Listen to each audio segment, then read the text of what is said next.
সুপ্রভাত ছোট্ট বন্ধুরা, আশা করি তোমরা সকলে খুব ভালো আছো।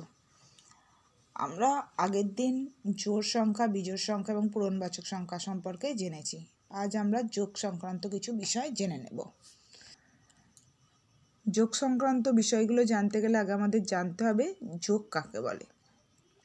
যোগ কাকে বলে? দুই বা ততোধিক সমান বা অসমান সংখ্যাকে একত্র করাকে যোগ বলে। দুই বা ততোধিক সমান বা অসমান সংখ্যা মানে এটা কি? দুটো সংখ্যা হলেও হবে বা তার বেশি সংখ্যা হলেও হবে, সমান বা অসমান অর্থাৎ দুটো দুই বা দুটো চার হলেও হবে, যোগ করা যাবে, অথবা একটা দুই একটা চার যোগ করলেও হবে। এটাকেই বোঝাচ্ছে সমান বা অসমান। তাহলে একটা করে দেখি, দেখো, দুই আর চার যোগ করছি, চারের পর দুই, চারের পর পাঁচ, ছয়, এখানে দুই আর চার অসমান সংখ্যা, তাই তো? আবার ধরো দুই আর দুই যোগ করছি, দুই আর দুই কত? চার। এই দুটো সমান সংখ্যা, বোঝা গেল সমান বা অসমান লেখা আছে কেন। এরপর দেখো, 2 নম্বরে বলা আছে যোগ করলে মান বাড়ে।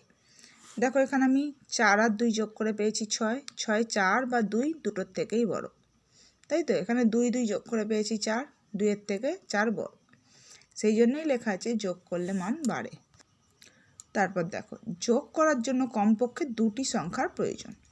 যোগ করতে গেলে দুটো সংখ্যা হলে হবে বা তার বেশি সংখ্যা হলেও হবে, সেই জন্য লেখা আছে কমপক্ষে দুটি সংখ্যার প্রয়োজন। নেক্সট কি লেখা আছে? যে সংখ্যাগুলিকে যোগ করা হয় তাদের যোজ্য বলে। এই সংখ্যাগুলোকে বলা হচ্ছে যোজ্য, ঠিক আছে? যোগ করে যে ফল পাওয়া যায় তাকে বলে যোগফল। এখানে যোগফল কত হয়েছে? 6, বা এখানে যোগফল 4। এটাকে বলা হচ্ছে যোগ করে যে ফল পাওয়া যায় তাকে বলে যোগফল। যোগফলের আর এক নাম সমষ্টি। যোগফলের আর একটা নাম কি? সমষ্টি, ঠিক আছে?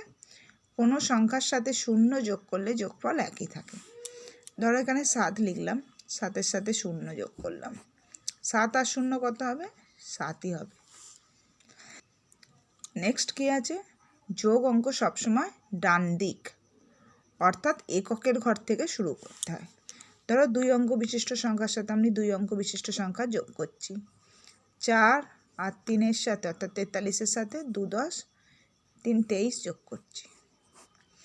এটা কি একক, এটা দশক।